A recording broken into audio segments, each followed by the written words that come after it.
Hello commandos, welcome to biometrics classes online. I am doctor Jitendra Singh. तो चलिए human reproduction में हम आगे बढ़ते हैं। तो आज बेटा हम देखेंगे कि जहां हमने बात खत्म की थी पिछली क्लास में, क्या देखा था हमने? देखा था पिछली क्लास में कि जो डक्ट है, जो मेल रिप्रोडक्टिव सिस्टम में जो डक्ट इन्वॉल्व है, वो डक्ट कैसे काम करती है, किस तरह की डक्ट होती है। तो सेमाइनिफरस ट्यूब्यूल, रेटिटेस्टिस, वासा इफ्रेंशिया, एपिडर्मिस, ठीक है, फिर उसके बाद वास डिफरेंस, इन सब के बारे में हमने बात किया था। और पिछली क्लास में कई सारे हमने एक्स्ट्रा स्ट्रोक पॉइंट को भी हमने नोट किया था, जो एग्जाम के पॉइंट ऑफ व्यू से बड़े इंपॉर्टेंट पॉइंट्स थे, ठीक है ना। चलिए, और आप सबको डिस्क्लेमर तो याद होगा कि आपको जो है इस चैप्टर के दौरान please don't comment irrelevant things, क्योंकि ये सब चीजें जो है वो हम एक्सेप्ट नहीं करते हैं। इसलिए जो रिलेवेंट क्वेश्चन आप पूछेंगे तो 100% मैं उन क्वेश्चंस को का यहां पर आंसर दूंगा आपको मैं, ठीक है। चलिए, और मैंने पिछली क्लास में आपसे बेटा कुछ क्वेश्चंस किए थे, तो वो क्वेश्चंस में जो बॉक्स में मैंने आपको बता दूं कि मैंने आपसे कहा था कि ये ए बी सी करके क्वेश्चन किया था मैंने आपसे। तो जो है आप में से सारे बच्चों ने बिल्कुल सही उत्तर दिया, ठीक। And I am very happy कि आप सब लोग जो है वो चीजों को समझ रहे हैं, आप सीख रहे हैं, और आपकी जो लर्निंग एजिलिटी है ना बेटा, वही आपको टॉपर बनाएगी। जो आप लगातार सीखने की जो कोशिश कर रहे हैं ना, वही आपको टॉपर बनाएगी, ठीक है। तो वेरी गुड। सेकंड क्वेश्चन मैंने आपसे पूछा था कि ये क्या है, 1 2 3, ठीक है, याद है आपको? तो मैंने आपसे कहा था कि ये प्राइमरी देखो स्पर्मेटोगोनिया सेल जो होती है ना, वो एक तो माइटोसिस करके अपने आप को रिप्लेस करती है, और कई बार वो जो है वो डिफरेंशिएट होकर प्राइमरी स्पर्मेटोसाइट बनाती है। प्राइमरी स्पर्मेटोसाइट जो है मियोसिस फर्स्ट में भाग लेगा, तो मियोसिस फर्स्ट के बाद सेकेंडरी स्पर्मेटोसाइट बनेगा, सेकेंडरी स्पर्मेटोसाइट मियोसिस सेकंड में भाग लेगा, उससे स्पर्मेटिड बनेगा, ठीक है ना। और स्पर्मेटिड फाइनली स्पर्मेटोजोआ स्पर्म में कन्वर्ट होता है। ये भी बात क्या हुआ था हमने, ये भी मैंने आपसे क्वेश्चन किया था, ठीक है। चलिए, and I am very happy कि आपने दोनों क्वेश्चंस के बिल्कुल सही उत्तर दिए। आपने, आप में से मतलब कोई बच्चा कंफ्यूज नहीं रहा इसको लेकर, और ये बड़ी अच्छी बात है कि आप सीख रहे हैं और आप लगातार कोशिश कर रहे हैं। इसलिए डीपीपी के क्वेश्चन बेटा जरूर लगाया कीजिए उसको उठ के। अब देखो, एक बात हो रही है कि कुछ बच्चों ने ऐसा भी जो है वो शिकायत किया उन्होंने कि सर, हम जब डाउनलोड सेक्शन में जाते हैं तो हम कोई शीट को डाउनलोड करते हैं तो कई बार गलती से हम उसी शीट को दोबारा डाउनलोड कर लेते हैं, हम कंफ्यूज आते हैं। तो देखो बेटा, बायोमेंटस में हम, हालांकि हमारे ऐप डेवलपर कोशिश कर रहे हैं कि आप जो है वो अभी अगले अपडेट में या नेक्स्ट टू नेक्स्ट अपडेट में वो आ जाएगा कि आपने जो शीट को डाउनलोड कर लिया है वो दिखा देगा आपको ऐप के अंदर ही कि ये डाउनलोडेड शीट है ऑलरेडी। लेकिन अभी तक ये क्यों नहीं था यहाँ पे? इसलिए नहीं था कि अभी तक मेरा मानना यह था कि आपको रेगुलर जाना है, and you should go regular on the app and regular check the app at 6 p.m. for the downloads and 7 p.m. for the daily practice sheet। Commando training है जिसमें टाइमिंग का बड़ा इंपॉर्टेंट है कि यहां पे टाइमिंग जो है बिल्कुल फिक्स है कि 8 बजे शेड्यूल आएगा आपका, लेक्चर 12 बजे शुरू होगा, 6 बजे लेक्चर खत्म हो जाएगा आपका के 6 o'clock आपका जो है वो डाउनलोड्स आएंगे, और जो है 7 PM पे आपका जो है वो परफॉर्मेंस जो आपका डेली प्रैक्टिस शीट आएगा आपका, तो फिक्स है। तो इसलिए आप यदि रूटीन मिस करते हैं, एक दिन में आप चाहते हैं सारे डाउनलोड ले लें, तो definitely you will get confuse, है ना। लेकिन तब भी आपकी सुविधा के लिए हमारे डेवलपर्स को हमने बताया, तो वो नाइट मोड पे भी काम कर रहे हैं कि रात को आपका मोबाइल फोन या नाइट मोड लेके आप उसका रेजोल्यूशन कम कर सकते हैं, देख सकते हैं चीजों को आपके। तो बहुत सारी चीजों पे काम हो रहा है, हर अच्छे सेशन में बेटा हम काम कर रहे हैं, ठीक है। तो देखो बेटा, शिकायतें तो बहुत सारी हो सकती है आपको, कि हो सकता है कि भाई ये ऐप में प्रॉब्लम, वो प्रॉब्लम वेबसाइट में, ये आप में प्रॉब्लम के। तो just tell me, can you get success by becoming an complaint box? क्या आपको एक कंप्लेंट बॉक्स में बनकर सफलता मिल जाएगी? Can you get success by evaluating your own teacher? Can you get success by criticising your own teacher? No, definitely no.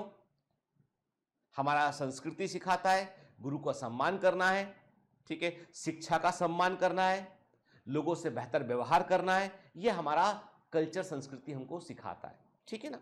तो उसको हमें फॉलो करना चाहिए। Then come back to the lecture वापस उठ के आते हैं हम। तो देखो, अब कहां की चीजें हम समझ चुके, पहले हम उस पर बात करते थे। यानी we know about the seminiferous tubule, we know about the rete testis, we know about the epidermis, we know about the vas deferens, के ये सब बातें हम कर चुके थे। अब हमको अगले स्टेप में हमको ये देखना है कि जो ग्लैंड्स हैं, कि जो सेमाइनल वेसिकल है ये क्या काम करती है, प्रोस्टेट क्या काम करती है, के ठीक है, जो वल्वोयूथल ग्लैंड है वो क्या काम करती है, के फिर हम देखेंगे कि जो यूरेथ्रा है वो किस तरह का होता है, मेल और फीमेल यूरेथ्रा में क्या अंतर होता है, ठीक है। चलिए हम आगे बात करते हैं इसके ऊपर। तो अभी हमने जो है हम एनसीईआरटी के अकॉर्डिंग थोड़ा आगे बढ़ते हैं। Vast difference receive A duct from the seminal vesicle की, देखिए वास डिफरेंस जो होता है वो कहां आता है, वो टेस्टिकल से निकलता हुआ कि देखो क्या हुआ बेटा, देखो टेस्टिस से जो निकला वो वासा इफ्रेंशिया निकला, एपिडाइमिस को सप्लाई किया, और एपिडाइमिस का जो पिछला वाला हिस्सा था उसका जो है कॉर्डा एपिडाइमिस, पिछला हिस्सा क्या था उसका, कॉर्डा एपिडाइमिस। अच्छा एक काम करो, पहले आप मुझे जो है, मैं आगे तभी बढ़ूंगा, पहले आप मुझे बताओ एपिडाइमिस के तीनों पार्ट बताओ, तीनों भाग कौन कौन से होते हैं, write the name of the 3 parts of epididymis, उनके नाम बताइए आपके। ठीक, तो आखिरी वाला हिस्सा जो कॉर्डा एपिडाइमिस है उससे जो है वो वास डिफरेंस जुड़ा होता है, वहां से निकलता है और एब्डोमेन से पे जाता है और ब्लेडर के पास चक्कर लाके वो फिर जो है वो फाइनली सेमाइनल वेसिकल की डक्ट से जाकर वो फ्यूज कर जाता है। और क्या बन जाता है, वो इजेक्युलेटरी डक्ट बन जाता है, और इजेक्युलेटरी डक्ट जो है फाइनली ओपन किस में होती है, वो यूरेथ्रा में ओपन होती है। याद रखिएगा यूरेथ्रा संख्या में एक होती है, urethra is 1 in number while the ejaculatory duct are 2 in number. भाई एक लेफ्ट से राइट, एक लेफ्ट टेस्टिकल से आया था जो वास डिफरेंस, एक राइट टेस्टिकल से वास डिफरेंस आया था। 2 सेमाइनल वेसिकल होते हैं, देयर आर 2 सेमाइनल वेसिकल, तो हर एक का डक्ट एक एक में खुलता है, तो कुल मिलाकर ये कि 2 इजेक्युलेटरी डक्ट होती है, एक इजेक्युलेटरी डक्ट है, ये दूसरी इजेक्युलेटरी डक्ट है, दोनों एक जगह पे मिल गया और ये बन गया कॉमन यूरेथ्रा बन गया ये। ठीक है, clear, this is the urethra. ठीक है, तो ये जो वास डिफरेंस है ये सेमाइनल वेसिकल की डक्ट से जाकर फ्यूज करता है और फाइनली जो है इजेक्युलेटरी डक्ट के रूप में यूरेथ्रा में जाकर ये ओपन होता है।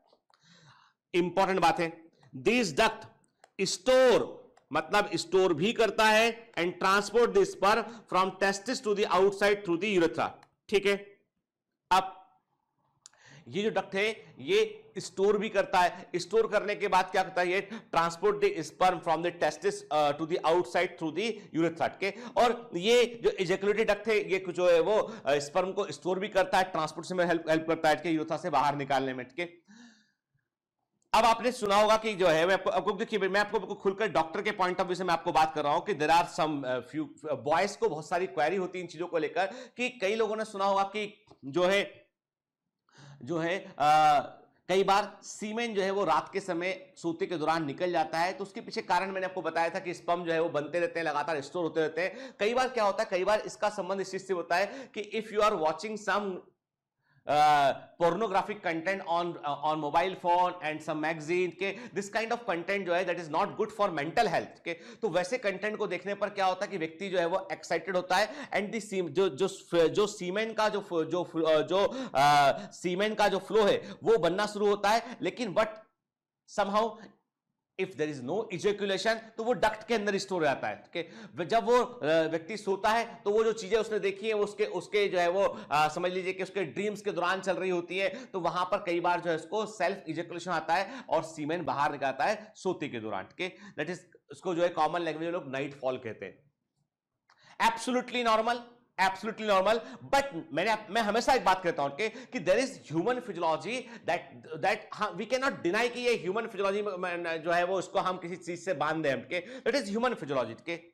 मेल फीमेल अट्रैक्शन की बात करें हम के, और हम जो है वो इन चीजों की बात करें, ये सब क्या है, ये ह्यूमन फिजियोलॉजी का हिस्सा है। लेकिन बात वही है कि मैं व्हाटएवर, जब एक हेल्दी सोसाइटी क्या होती है, मेंटल हेल्थ भी बेहतर हो के, तो मेंटल हेल्थ के पॉइंट ऑफ व्यू से दिस काइंड ऑफ कंटेंट जो वो अच्छे नहीं होते हैं, बॉयज के लिए भी गर्ल्स के लिए भी, this content are not good at all. ठीक है, तो कभी मैंने आपसे कहा ना कि ये चैप्टर बड़ा जो है वो आपके लिए, जो गवर्नमेंट ने चैप्टर को रखा ही इसलिए है ताकि you should be very well aware about your surroundings. ठीक है, तो मैंने क्या कहा आपसे कि यहां पर इजेक्युलेटरी डक्ट जो होती है वो याद रखना, हम कई बार गलती कर बैठते हैं, हमें लगता है केवल वो जो है वो ट्रांसपोर्ट करती है स्पर्म को, वो टेम्परेरी स्पर्म को जो है वो स्टोर भी करती है। ठीक है, द यूरेथ्रा, अब the urethra originate from the urinary bladder. Urethra basically उसका काम था यूरिन को पास करा, लेकिन यूरेथ्रा को एक काम और करना पड़ता है ड्यूरिंग इजेक्युलेशन, एक काम और करना पड़ता है, वो है सीमेन को रिलीज करना। मतलब मेल के अंदर जो है वो सीमेन को रिलीज करने के लिए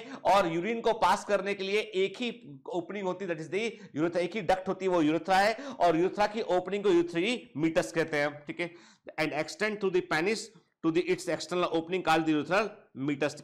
तो पेनिस के अंदर जो एक डक्ट होती है that is the basically urethra, और वही जो है वो यूरिन को पास करने का काम करती है, उसी से सीमेन भी रिलीज होता है।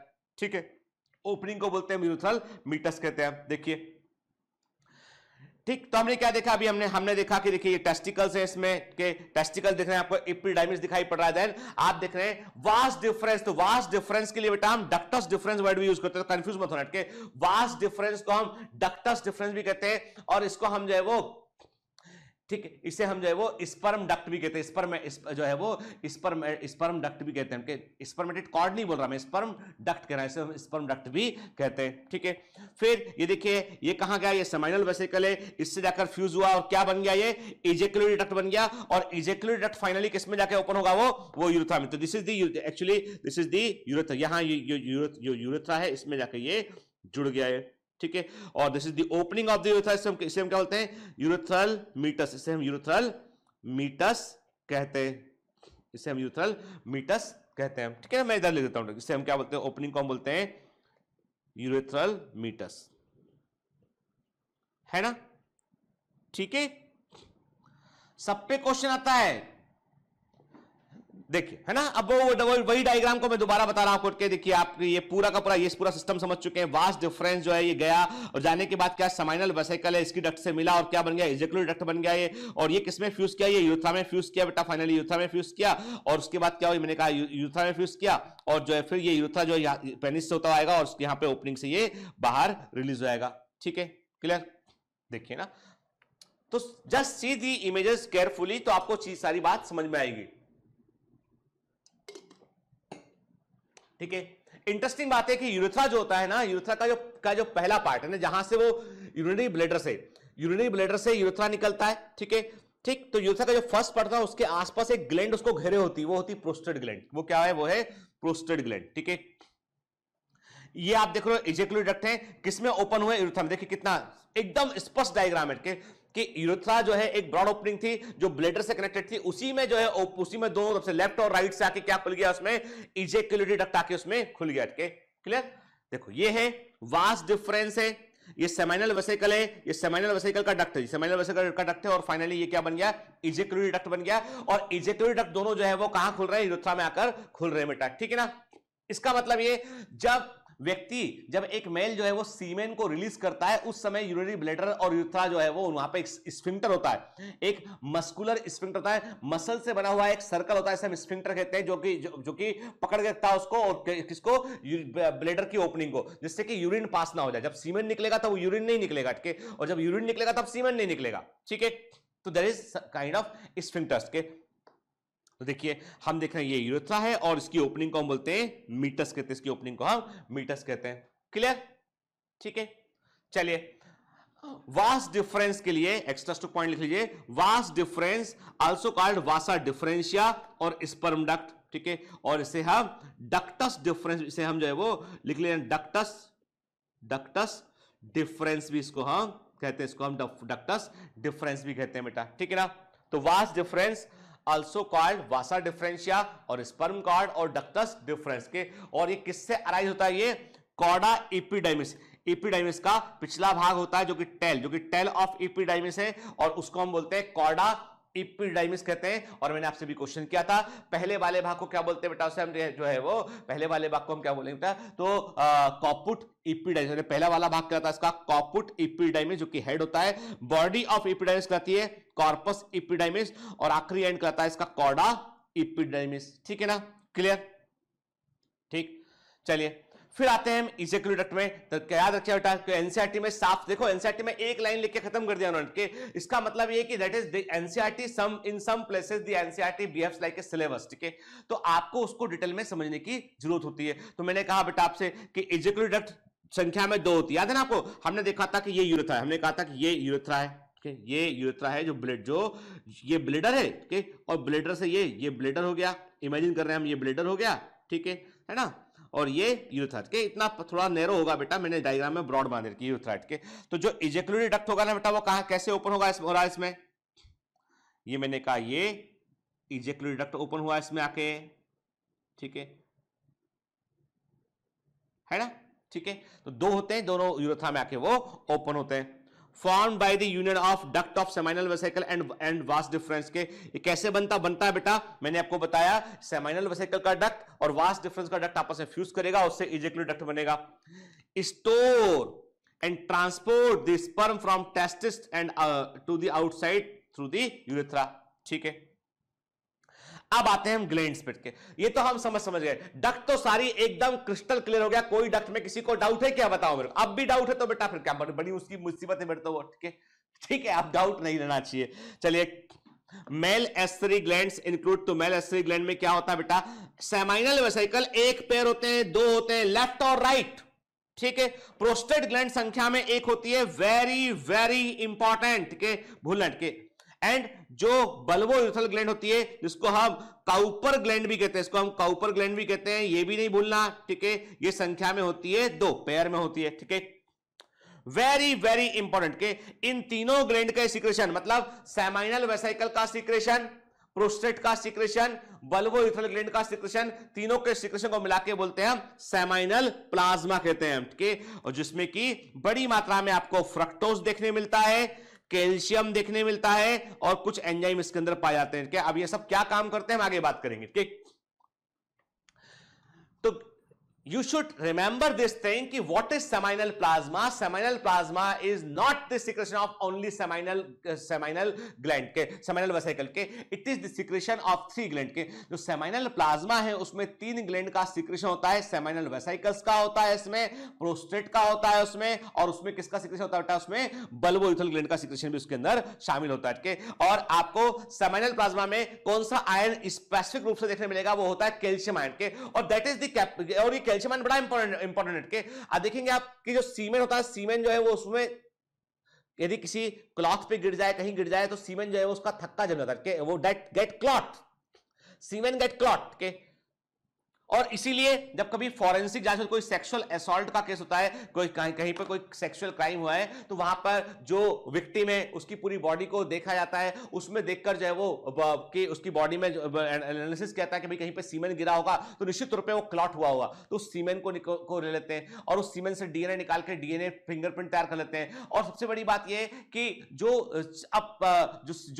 सीमेन है वो क्लॉट हो सकता है क्योंकि just because of the calcium ion और certain enzymes present inside it. ठीक है ना, इसके अलावा उसमें फ्रक्टोज होता है। और इंटरेस्टिंग बात है कि जो फ्रक्टोज प्रेजेंट है ना, ये एक आइडेंटिफिकेशन होता है फॉरेंसिक जांच में कि ये सीमेन प्रेजेंट है। एंड सीमेन जो है वो ऐसा सिक्रीशन जिसके अंदर फ्रक्टोज प्रेजेंट है, वो सीमेन है। एंड ह्यूमन बॉडी का ऐसा सिक्रीशन जिसमें कि फ्रक्टोज मिलेगा आपको, वो है सीमेन। ठीक है, इसलिए जो रेप विक्टिम होते हैं, सेक्सुअल क्राइम होते हैं, वहां पर इन्वेस्टिगेशन में जो है वो सीमेन का पता लगाने के लिए फ्रक्टोज वाला टेस्ट किया जाता है। ठीक है, चलिए, the secretion of bulbourethral gland also help in the lubrication of the penis के, and during the semen। देखो अब क्या होता है, नॉर्मल कंडीशन में जो पेनिस है उसके अंदर जो यूरेथ्रा प्रेजेंट है उससे क्या निकल रहा होता है, यूरिन पास हो रहा होता है। कि दिन में कई बार एक मेल जो यूरिन पास करता है उससे, तो यूरिन होता है एसिडिक नेचर का, तो जो यूरेथ्रा होता है उसके अंदर का जो पीएच होता है, जो उसके अंदर का पीएच होता है वो एसिडिक होता है, 6.5 के आसपास होता है। लेकिन सीमेन जब वहां से निकलेगा ना, तो उसके पहले उसके पीएच को न्यूट्रलाइज किया जाता है, नॉर्मल किया जाता है, और वहां पर लुब्रिकेशन किया जाता है ताकि कि जो है वो सीमेन इजीली पास हो सके। और उस लुब्रिकेशन में जिस ग्लैंड का सिक्रेशन रोल प्ले करता है वो है बल्बो यूरेथ्रल ग्लैंड, वो सिक्रेट करती है और वो यूरेथ्रा को जो है पेनिस के अंदर जो लुब्रिकेशन करती है। और तो और जो है ये लुब्रिकेशन जो है वो जो यूरेथ्रल मीटस है उससे बाहर भी निकलता है, और पेनिस के ग्लांस पेनिस के आसपास भी वो रिलीज होता है, जिससे कि जो ग्लांस पेनिस है वो भी लुब्रिकेट हो जाता है, और उससे सेक्सुअल इंटरकोर्स में जो है वो व्यक्ति को, मेल और फीमेल को जो है वो पेन का सामना नहीं करना पड़ता है। ठीक है, ठीक, तो देखिए, तो ये हम देख रहे हैं कि अभी हमने क्या, अब देखो इसमें सेमाइनल वेसिकल पर ध्यान दो। This is the seminal vesicle, कि मैं इसको मार्क करता हूं, ब्लैक से मार्क कर दूं इसको मैं, चलेगा। ठीक है, ये मैंने कहा ये सेमाइनल वेसिकल, क्लियर। देखो, और ये क्या है बेटा, ये है वास डिफरेंस, ये है वास डिफरेंस, ये आया हुआ है वास, ये है वास डिफरेंस है ये। ठीक है, ये आया, ठीक है ना। और देखिए आप सेमिनल वेसिकल का ओपनिंग, वास डिफरेंस दोनों आपस में मिले और क्या बन गया, अब ये बन गया इजैकुलेटरी डक्ट, ये इजैकुलेटरी डक्ट बन गया जो यूरेथ्रा में जाके खुल जाएगा। ठीक है ना, क्लियर। चलिए, अब पहले बात करते हैं ग्लैंड में हम सेमाइनल वेसिकल की। Seminal vesicle situated behind the urinary bladder के, ये देखिए ये सब इतना स्पष्ट रूप से एनसीईआरटी में नहीं दे रखा है, लेकिन एग्जाम में पूछा गया है बेटा। ठीक है ना, तो सेमाइनल वेसिकल जो होता है वो यूरिनरी ब्लैडर के पीछे होते हैं, situated behind the urinary bladder at the junction of vas deferens and prostate gland, जहां पर वास डिफरेंस और prostate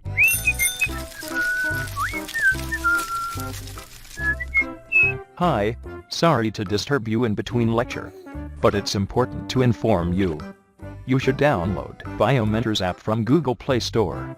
We need your support, so please take subscription to become an official commando of Biomentors. Bye bye. Continue your lecture. Gland जुड़ती हैं, वहां पर ये हमको देखने मिलते हैं at the junction of vast difference and the prostate gland. ठीक है, it is like narrow long pouch, ये लंबे नैरो लॉन्ग पाउच के रूप में होते हैं ऐसे। ठीक है, हैविंग मस्कुलर वॉल, संख्या में दो होते हैं लेफ्ट और राइट।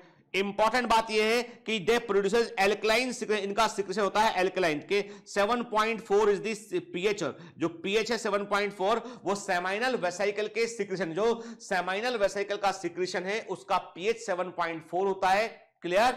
ठीक है, और ये एल्कलाइन सिक्रेशन है। और याद रखना सीमेन के अंदर जो इजेकुलेशन में जो बाहर निकलता है लिक्विड उसे हम सीमेन कहते हैं। सीमेन के अंदर 60% कंट्रीब्यूशन जो है वो किसका होता है? 60% ऑफ सीमेन के अंदर 60% कंट्रीब्यूशन जो है वो किसका होता है? सेमाइनल वेसाइकल के सिक्रेशन का होता है। ठीक है ना? क्लियर? और इस सिक्रेशन में क्या होता है? फ्रक्टोज पाया जाता है, जो कि एनर्जी सोर्स होता है स्पर्मेटोजोआ के लिए। वेरी वेरी आईएमपी, जो ह्यूमन स्पर्म है उनको एनर्जी सोर्स के रूप में फ्रक्टोज की आवश्यकता होती है। They require fructose as an energy source. तो वो फ्रक्टोज के अंदर हमको देखने मिलता है। ठीक है ना? सिक्रेशन ऑल्सो कंटेन प्रोस्टाग्लैंडिन्स के सिक्रेशन में जो है वो प्रोस्टाग्लैंडिन भी होते हैं, जो कि fatty acid chemical. Basically prostaglandin क्या होते हैं? ये स्मॉल फैटी एसिड होते हैं जो हार्मोन के समान एक्टिविटी को रखते हैं इनके। और ये क्या करते हैं बेटा? ये कॉन्ट्रैक्शन में हेल्प करते हैं इनके। जब सीमेन जब रिलीज होता है ना, तो तब उस समय जो सीमेन को रिलीज करने के दौरान भी जो है वो कई सारे मसल्स कॉन्ट्रैक्ट करते हैं, जिसके चलते जो है वो सीमेन जो है वो विथ ए फोर्स के जब सीमेन रिलीज होता है इंसेमाइनेशन के दौरान, तो विथ ए फोर्स रिलीज होता है और कुछ दूरी तक वो जाता है के। वो सिंपली हम कहते हैं ड्रूलिंग डाउन, सिंपली नीचे नहीं गिरता वो, बल्कि वो एक फोर्स के साथ रिलीज होता है। तो उसके लिए कुछ सर्टेन केमिकल चाहिए होते हैं जो मसल्स को एक्टिवेट करे, तो वो प्रोस्टाग्लैंडिन भी यहां पर हमको देखने मिलते हैं। ठीक है, इंपॉर्टेंट पॉइंट है, fructose produces by seminal vesicle provide a forensic test for rape के। यानी सेमाइनल वेसिकल से जो फ्रक्टोज निकलता है वो रेप के केस में जो है वो सेक्सुअल क्राइम के केस में जो है फॉरेंसिक एविडेंस के रूप में उसका इस्तेमाल किया जाता है, सीमेन को पहचानने के लिए उसका इस्तेमाल किया जाता है। This is the only secretion जिसमें कि फ्रक्टोज आपको देखने मिलेगा। ठीक है ना? क्लियर? तो अभी मैंने आपको क्या बताया, चलो एक बार फटाफट रिकॉल करते हैं ताकि यही याद कर लें।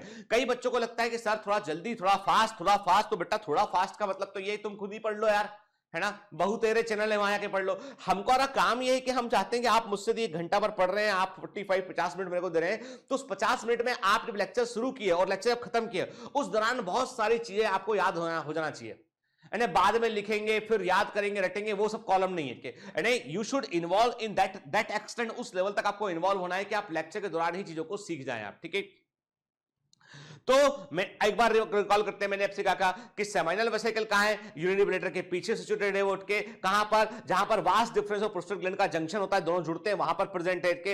एक नैरो लॉन्ग पाउच के रूप में होता है, मस्कुलर वॉल होती है, संख्या में ये 2 होता है, और इसका सिक्रेशन जो है वो एल्कलाइन, इसका पीएच होता है, सिक्रेशन इसका जो है वो एल्कलाइन नेचर का होता है, पीएच 7.4 होता है। सीमेन का 60% पार्ट कंट्रीब्यूट करता है, इसमें फ्रक्टोज होता है जो कि स्पर्मेटोजोआ के लिए एनर्जी का सोर्स होता है। और इसमें इंपॉर्टेंट बात है कि इसमें कुछ प्रोस्टाग्लैंडिन केमिकल भी होते हैं जो एक तरह के हार्मोन्स होते हैं, और वो क्या करते हैं? वे मस्कुलर कॉन्ट्रैक्शन में हेल्प करते हैं ड्यूरिंग दी सीमेन इजेकुलेशन के। और फ्रक्टोज जो होता है वो उसका इस्तेमाल हम जो है फॉरेंसिक टेस्ट के रूप में करते हैं, सीमेन को पहचानने के लिए करते हैं। ठीक है, क्लियर? तो दिस इज ऑल आउट के। तो एक बार मैंने फिर से आपको दिखाया कि सेमाइनल वेसिकल को देखिए, यूरिनरी ब्लैडर। अब आप बोलोगे सर ब्लैडर कहां गया इसमें? अरे भाई ये है ब्लैडर। ठीक है, ब्लैडर कहां है? ये है यूरिनरी ब्लैडर के। यूरिनरी ब्लैडर क्या है? ये ब्लैडर है बेटा। ठीक है, ब्लैडर के पीछे ये फ्रंट हिस्सा, ये मैंने कहा ये आपसे जो है ये हो गया फ्रंट वाला हिस्सा हो गया, ये बैक वाला हिस्सा हो गया। ठीक है, तो ब्लैडर के ठीक पीछे ये क्या है? ये सेमाइनल वेसिकल के कहां पर है?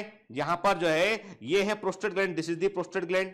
ठीक है, जहां पर प्रोस्टेट ग्लैंड और जो है वो वास्ट डिफरेंस मिल रहे हैं आपस में, वहां पर जो है आपको ये देखने मिल रहा है आपको यहाँ पे। ठीक है ना? क्लियर? ठीक, चलिए देखिए ना, और बेहतर इमेज हम देखिए। तो एक एक चीज देखो, मैं आपको इतने सारे बेटा इमेजेस इसलिए दिखाता हूं ताकि चीजें आप समझ जाए अच्छे से। क्लियर? चलिए आगे बढ़ते हैं। अब आते हैं प्रोस्टेट ग्लैंड पे।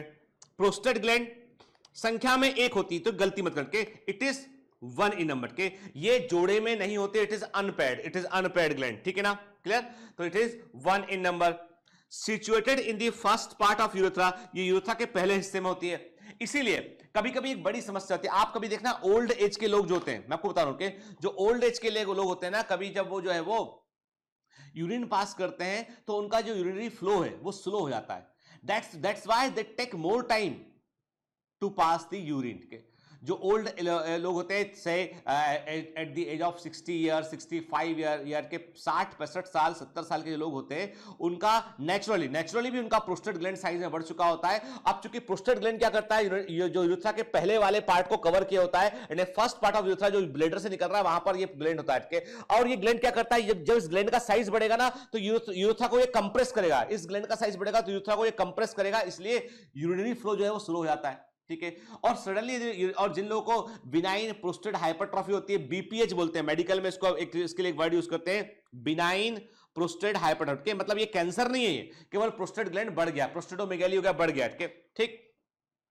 कभी कभी प्रोस्टेट कैंसर भी होता है। Prostate cancer is very common in elderly people के, तो एल्डरली पीपल में जो नॉन स्मोकर है उनमें जो है प्रोस्टेट कैंसर होने की, देखिए स्मोकर है तो उसमें दूसरे कैंसर होने के चांसेस भी बहुत है, ठीक है?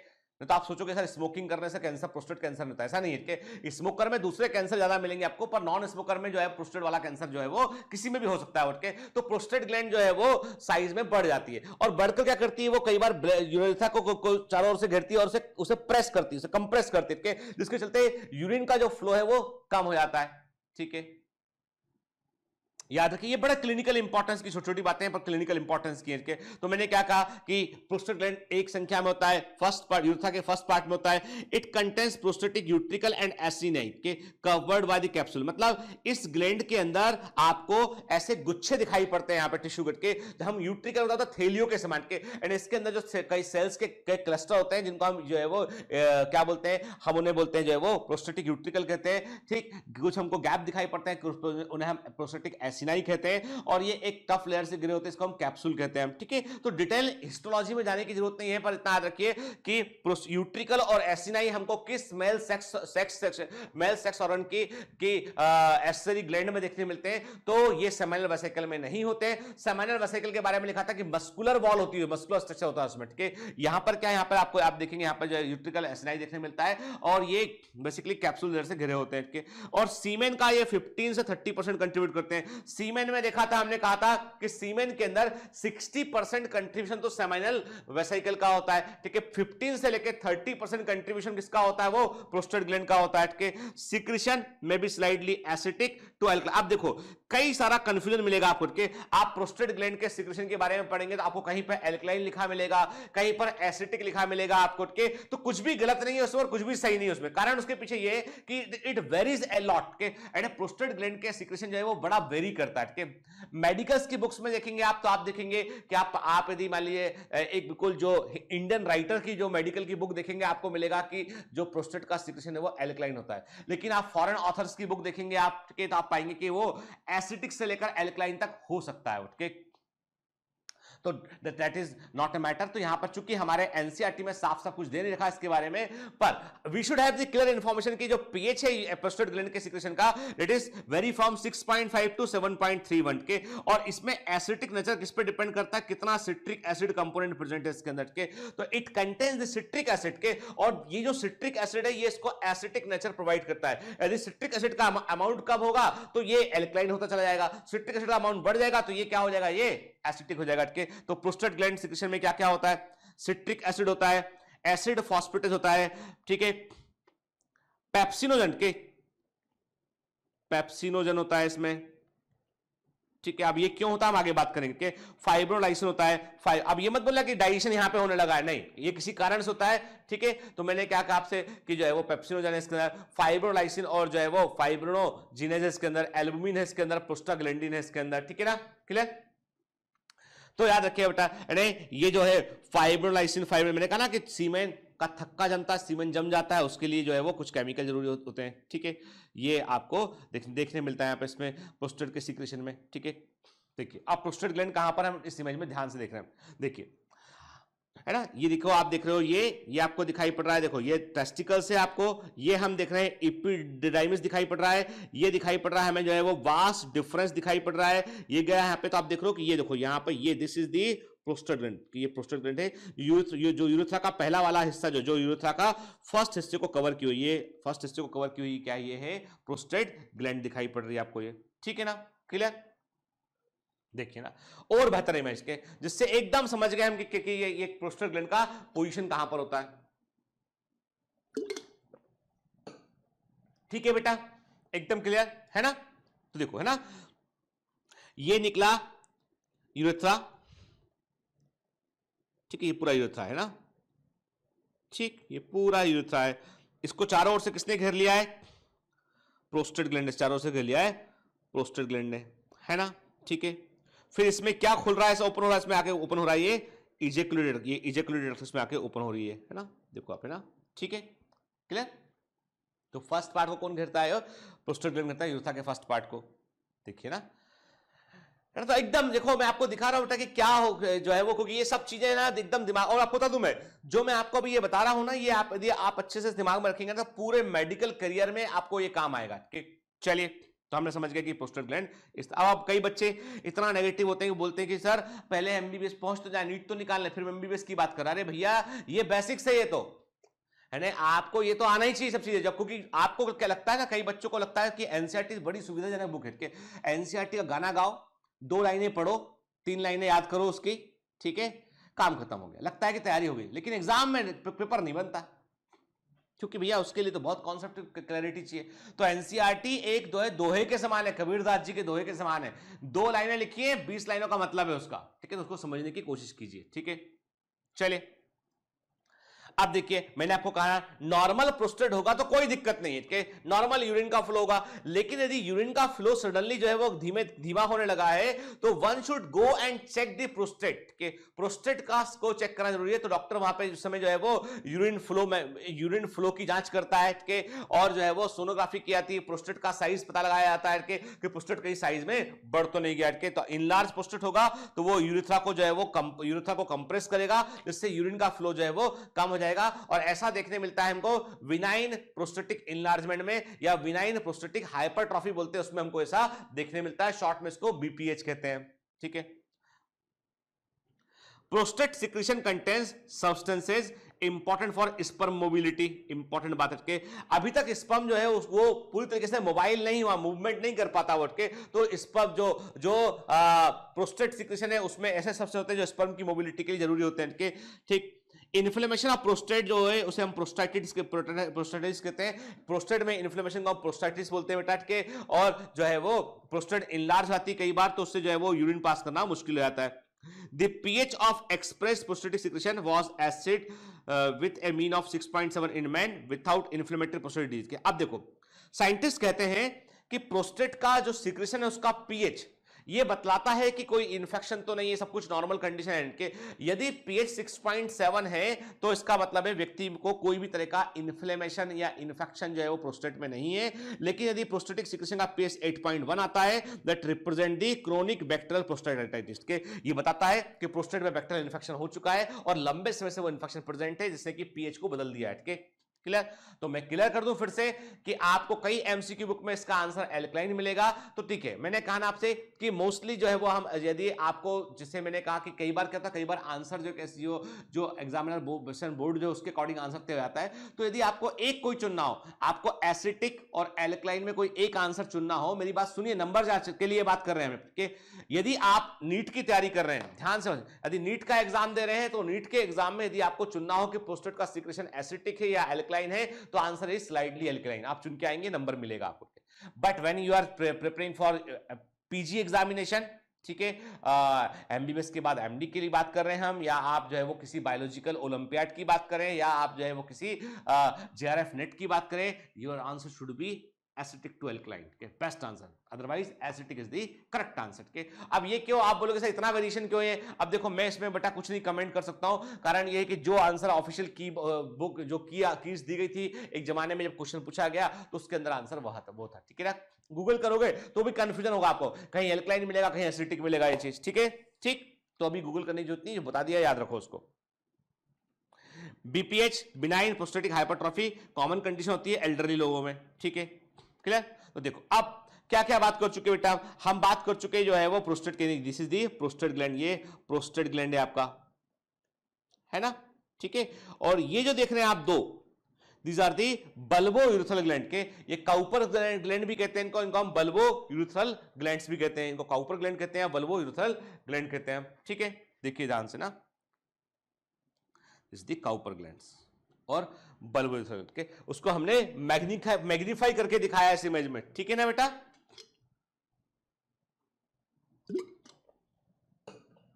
चलिए, the bulbourethral gland also called the Cowper gland के, Cowper gland इंपॉर्टेंट है बेटा, नाम याद रखना के, एक जोड़े में होती है, situated beneath the bladder, bladder के नीचे होती है, बिहाइंड द यूरेथ्रा के। लोकेशन याद रखना है आपको कि एनसीईआरटी में लोकेशन नहीं दे रखा है, लेकिन जिपमर के अंदर, एम्स के अंदर और एग्जाम में बेटा पूछा गया है, तो इस बार नीट के अंदर भी आपसे वो पूछ सकते हैं, याद रखिए। तो क्या लोकेशन होता है बच्चा, ये ब्लेडर के नीचे होता है और यूरेथ्रा के ठीक पीछे होता है, present only in male mammals, केवल मेल में देखने मिलती है के, और इसका सेक्शन स्लाइडली एल्कलाइन होता है, और ये पेनिस के लिए एक प्रकार से लुब्रिकेंट के रूप में काम करती है, और ये यूरिन को जो है वो न्यूट्रलाइज करती है। यूरेथ्रा के अंदर जो यूरिन होता है वो एसिडिक नेचर का होता है, तो उसके पीएच को नॉर्मलाइज करती है और उसको वो न्यूट्रलाइज करती है। कोई यूरिन जो है वो यूरिन कहीं सीमेन से रिएक्ट ना कर जाए तो उसको वहां से न्यूट्रलाइज करती है, हटाती है। ये काम होता है बल्बोयूरेथ्रल ग्लैंड के सिक्रीशन का, ठीक है। Now come to the point के, मैंने आपसे कहा था बेटा कि ये तीन ग्लैंड है, सेमाइनल वेसिकल है, प्रोस्टेट ग्लैंड है और तीसरा है बल्बो यूरेथ्रल ग्लैंड के। तो ये तीनों ग्लैंड जो है इनके सिक्रीशन को हम सेमाइनल प्लाज्मा कहते हैं। क्या कहते हैं इसको? हम सेमाइनल प्लाज्मा कहते हैं। तो सेमाइनल प्लाज्मा जो है उसमें क्या क्या है, उसमें जो है वो सिक्रीशन ऑफ सेमाइनल ग्लैंड शामिल है, ठीक है, जो कि 60% हिस्सा है इसका, ठीक है। जबकि सिक्रीशन ऑफ प्रोस्टेट जो है वो कितना है इसका, मैंने कहा आपसे 15 से लेके 30% जो भी हमने देखा वो इसका हिस्सा है। Then the secretion of the bulbourethral gland यहां भी लिखा हुआ है। देखिए सेमाइनल प्लाज्मा में आप क्या देख रहे हैं, अब यहां पर जो है वो हम दो फिगर याद नहीं करते, तो एक ही फिगर दिमाग में रखते हैं। तो मैंने क्या कहा आपसे, सेमाइनल प्लाज्मा में तकरीबन जो है वो सेमाइनल वेसिकल जो है वो 60% से लेके 70% के, मैक्सिमम 70% तक हो सकता है कि ये होता है सेमाइनल वेसिकल का भाग के। इसमें क्या क्या होता है, इसमें मैंने बताया था fructose is the very important thing जो यहां पर हमको देखने मिलता है, ठीक है, ठीक है, फ्रक्टोज एंड द प्रोस्टाग्लैंडिन्स इसके अंदर है, ठीक है। फिर टीजीएफ बीटा क्या है, tissue growth factor, tissue growth factor बोलते हैं टीजीएफ के, वो भी इसके अंदर होता है। फिर हमने कहा जो प्रोस्टेट सिक्रेशन है वो कितना है, वो 15 से लेके वो 15 से जो 15 से लेके वो 30% के आसपास प्रोस्टेट का सिक्रेशन होता है, ठीक है। और इसमें कुछ मात्रा में हम जो है एपिडाइमिस का सिक्रेशन भी इसके अंदर हम शामिल करते हैं, हालांकि बहुत मामूली अमाउंट में होता है वो। तो क्या होता है इसमें सिट्रिक एसिड इसके अंदर होगा, ठीक है। इसमें प्रोटियोलाइटिक एंजाइम, देखा था पेप्सिनोजेन की बात की थी, प्रोटियोलाइटिक एंजाइम इसमें होंगे, ठीक है। प्रोस्टासोम्स होंगे, क्या होते हैं आगे हम बात करेंगे कि पॉलीएमाइन्स होते हैं, लिपिड्स होते हैं इसके अंदर, ठीक है, ठीक। फिर एपिडाइमिस भी कुछ परसेंटेज में शेयर करेगा, वो होता है एपिडाइमोसोम्स होगा। मतलब ये है कि 10% तकरीबन जो है 5 से 10% कंपोनेंट जो है वो एपिडाइमिस भी यहां पर कंट्रीब्यूट करता है इसके अंदर, ठीक है। फिर 1% सबसे कम किसका सिक्रेशन होता है, सबसे कम 1% के आसपास होता है ये बल्बोयूरेथ्रल ग्लैंड का सिक्रेशन, लगभग 1% के आसपास होता है। तो सेमाइनल प्लाज्मा में सबसे कम भाग किसका होता है, वो होता है बल्बोयूरेथ्रल ग्लैंड का होता है, और मैक्सिमम हिस्सा अब आप मैंने कहा आपसे कि 60%। अब और जो टेस्टिस से जो स्पर्म आते हैं वो कितने होते हैं, 2 से 5% के, मतलब जो पूरा सीमेन है कि उस सीमेन में यदि आप देखेंगे तो 95% तो जो है सेमाइनल प्लाज्मा है और 5% केवल जो है वो स्पर्म उसके अंदर प्रेजेंट है के, यानी स्पर्म। इसका मतलब वासेक्टॉमी करने के बाद, ध्यान से बसे, इसका मतलब वासेक्टॉमी करने के बाद केवल 5% स्पर्म कम होंगे, अदरवाइज सीमेन तो वैसा का वैसा रिलीज होगा। यानी जब कोई व्यक्ति इसको वासेक्टॉमी, जो गलतफहमी लोगों की कि नसबंदी करने के बाद लोग जो है वो सेक्सुअल एक्टिविटी में इन्वॉल्व नहीं हो पाएंगे, कि सीमेन नहीं निकलेगा, ये गलतफहमी लोगों के दिमाग में होती है। तो क्लियर कर दूं मैं कि वासेक्टॉमी होने के बाद केवल 5% जो स्पर्म कंट्रीब्यूशन होता है सीमेन के अंदर वो उसमें नहीं जुड़ पाएगा। 95% सीमेन वैसा का वैसा रिलीज होगा, क्योंकि उसमें सिर्फ इतना सा होगा, उसमें स्पर्म शामिल नहीं होगा, क्योंकि उसमें सेमिनल वेसिकल का सिक्रेशन वो रिलीज होगा उसमें, क्योंकि हम वास्ट डिफरेंस को पहले ही काट चुके हैं, हम वहां से नहीं काटा हमने, ऊपर से नीचे से काट चुके हैं उसको, हम काट के बांध चुके हैं उसको। तो उसमें सेमिनल वेसिकल का सिक्रेशन होगा, प्रोस्टेट का सिक्रेशन होगा, उसमें वल्वोइथल ग्लैंड का सिक्रेशन उसमें होगा। क्लियर? तो कहने का मतलब ये है कि यहां पर जो है वो सीमेन के अंदर 95% तक जो है वो सेमिनल प्लाज्मा है, 5% जो है स्पर्मेटोजोआ होता है उसके अंदर। ठीक है, क्लियर है ना? तो देखो यदि हम सेमिनल प्लाज्मा की कुल वॉल्यूम की बात, कितना होता है एक बार एक इजेकुलेशन में, कितना होता है सेमिनल प्लाज्मा एक इजेकुलेशन में, एक बार जब सीमेन बाहर रिलीज होता है उसमें कितना होता है? तकरीबन ये 2 से लेके 6 ml होता है, डिपेंड करता है कि पीएच वैल्यू जो है वो कितना 7 to 8 होता है इसमें। सेमिनल ग्लैंड सिक्रेशन जो है वो, उसमें मैंने कहा ना कि ये सेमिनल ग्लैंड का सिक्रेशन जो है वो तकरीबन 60 से 70% के आसपास होता है। फिर अब ये अलग अलग डेटा बेटा अलग अलग बुक मेडिकल बुक्स का है, तो अब इसको लेके कंफ्यूज नहीं करेंगे, हम सिंपल याद रखेंगे 60 से 70% प्रोस्टेट का सिक्रेशन है, या सेमिनल वेसिकल का सिक्रेशन है। ठीक है, 15 से 30% प्रोस्टेट का और एपिडाइमिस का सिक्रेशन है, देन 1% के आसपास सिक्रेशन किसका है? वो है बल्बोइथल ग्लैंड का, एंड 5% के आसपास है स्पर्मेटोजोआ। ठीक है, clear? Now the question for you, आपके लिए एक क्वेश्चन है, ठीक है, आप मुझे इसका आंसर करेंगे, बताएंगे मुझे कि seminal plasma in human male is rich in, के तो ह्यूमन मेल में सेमिनल प्लाज्मा में क्या होता है अधिक मात्रा में? ठीक है, ऑप्शन ए है fructose and calcium, option B है glucose and calcium, option C है DNA and testosterone, option D है राइबोज एंड पोटेशियम। के this is an MCQ for you, आपको बताना है कि इसका सही उत्तर क्या होगा, what is the right answer, ये आप मुझे बताएंगे। क्लियर? ठीक है, चलिए ठीक, तो आज बेटा हम बात अपनी यहीं खत्म करते हैं। ठीक, आज हम अपनी बात यहीं खत्म करेंगे, और हम जो है नेक्स्ट लेक्चर में जो है इसके आगे बात करेंगे, और हम देखेंगे, हम यूरेथ्रा को देखेंगे, और हम देखेंगे पेनिस को देखेंगे कि पेनिस में किस तरह की ब्लड सप्लाई होती है, कि पेनिस का इरेक्शन मैकेनिज्म क्या होता है, पेनिस के अंदर किस तरह के टिश्यू होते हैं, के और फिर उसके बाद हम जो है वो मेल सेक्स ऑर्गन है, जो मेल रिप्रोडक्टिव सिस्टम है, उसको हम कंप्लीट करेंगे, देन फिर उसके आगे हम बढ़ेंगे। ठीक है ना? तो नेक्स्ट क्लास में बड़ी इंपॉर्टेंट क्लास में कई सारी चीजें जो एग्जाम में आती है उसको हम डिस्कस करेंगे। आप देखेंगे बेटा इस चैप्टर में बड़ी संख्या में क्वेश्चन होते हैं कि हम लोगों के पास जो डेटाबेस में क्वेश्चन कलेक्शन है, यू कैन आपको जान के आश्चर्य होगा कि 1300 प्लस क्वेश्चन इस टॉपिक से अब तक जो भी एग्जाम हुए हैं पिछले 10-20 साल में, उनमें 1300 से अधिक क्वेश्चन केवल इस चैप्टर से पूछे गए हैं। ठीक है, मतलब सब मिला के इतना बड़ा डेटाबेस है, and we have database of about more than 30,000 question in biology के, उसमें से आप पाएंगे कि तकरीबन जो है वो 1300-1400 क्वेश्चन जो है वो अकेले इस चैप्टर के हैं। ठीक है, तो हमें बस ये करना है बेटा कि हमको देखो अब क्या होता है कि जैसे अब आपको आज पढ़ाया मैंने, फिर डीपीएस में कुछ क्वेश्चन आएंगे तो वो सब रिकॉल करने के लिए होता है आपको, तो आपको बिल्कुल बेटा है ना हर दिन है ना, एक भी दिन मिस मत कीजिए। कमांडो ट्रेनिंग का मतलब ये है कि आप हर दिन जो है वो हर दिन अपना आप परफॉर्मेंस शीट खुद का पढ़ते, हर दिन आप डीपीएस पढ़ते, इकट्ठा मत कीजिए। इकट्ठा करके आप बोलेंगे घौच पौच हो गया, समझ में नहीं आ रहा, तो वो आपकी प्रॉब्लम है। क्योंकि आप देखिए, if you are a genuine and true commando तो you should follow the instruction. के एक और चीज है कि कुछ देयर आर फ्यू स्टूडेंट, मैं पहले क्लियर कर दूं आपको बेटा, और आज इस लेक्चर के साथ मैं आपको बताना चाहूंगा कि whenever you are going to take subscription तो सोच ले एक बार उसके पहले। क्या है बेटा कि हमारे यहाँ पे जो है हमारा वेंचर जो है वो नो प्रॉफिट वेंचर के समान है। इसमें जैसे ही कोई बच्चा एनरोल होता है तो उसका एक अकाउंट बनता है, उसका सब कुछ है ना, उसका डेटाबेस में, सर्वर में, स्पेस, एवरीथिंग, क्योंकि उसको बहुत सारा, उसको रोज आना है ऐप पे, रोज आके आप देख सकते हैं कि जो ऐप है वो कोई बहुत सस्ती चीज है। App is a very expensive thing to manage के, यानी आपका वेबसाइट का सर्वर, ऐप का server, everything is very very expensive के। तो जैसे ही आप इनरोल करते हैं, सब्सक्रिप्शन लेते हैं, तो आपका एक हिस्सा जो है वो आप समझिए कि एक प्रकार से क्लाउड में एक हिस्सा आपका बुक हो गया, जिसमें आपका कंटेंट सेव होता है, आप जो देखते हो वो सब चीजें उसके अंदर होती हैं। तो आपको एक जगह मिलती है, वहां पे उसकी कॉस्ट होती है, वो जैसे आप सब्सक्रिप्शन लेते हो वो कॉस्ट को हमें अपनी डेवलपमेंट टीम को देना पड़ता है। डेवलपमेंट टीम आपका जैसे आपका नाम उन्होंने वेरीफाई करते आपने सब्सक्रिप्शन लिया तो आपका वो हिस्सा बुक हो गया और आपका एक पर्टिकुलर कॉस्ट लग गया उसमें के। अब उसके बाद बच्चे क्या कर रहे हैं कि मैंने देखा कि कुछ बच्चों ने ये भी किया कि अब बच्चे हैं कि कौन है वो नहीं पता, कई समटाइम्स जो है वो कुछ ऐसे लोग भी होते हैं जो स्टूडेंट नहीं है वो भी होते हैं। दे कम, दे टेक सब्सक्रिप्शन, 3 दिन यूज किया, पूरा मटेरियल महीने भर का डाउनलोड किया, उसके बाद बोलते हैं refund.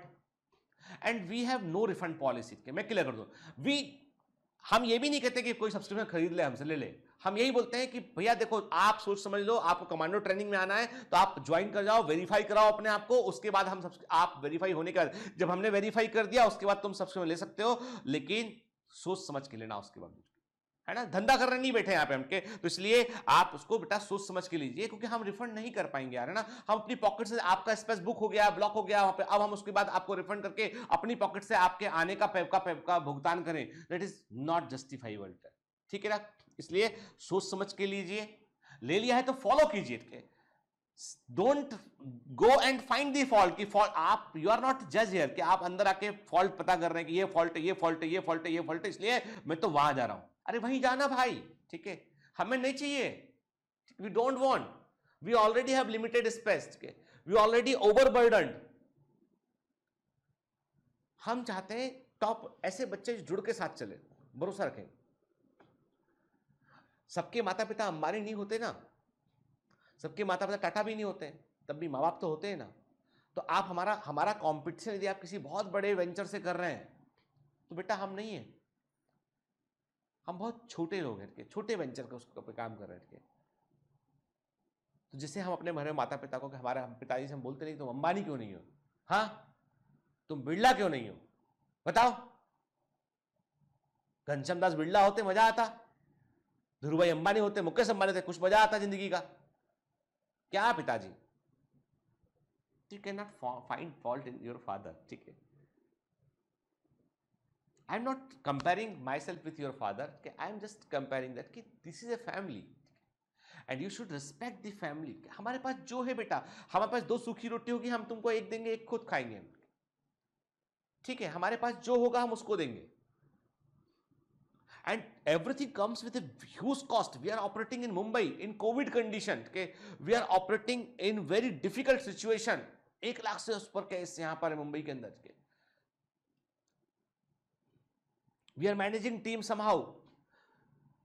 We are liable to give salary to our employees on time. We have huge expenditure. You cannot even imagine that.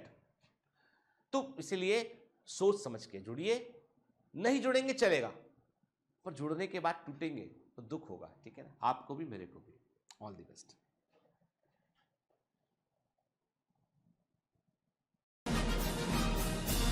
Hi. To become an official commando of Biomentors, join us at www.biomentors.online. Here you can solve daily practice papers, an online test.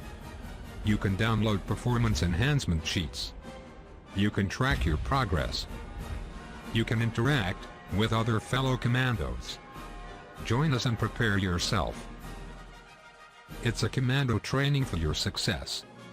Download Biomentors online app from Google Play Store.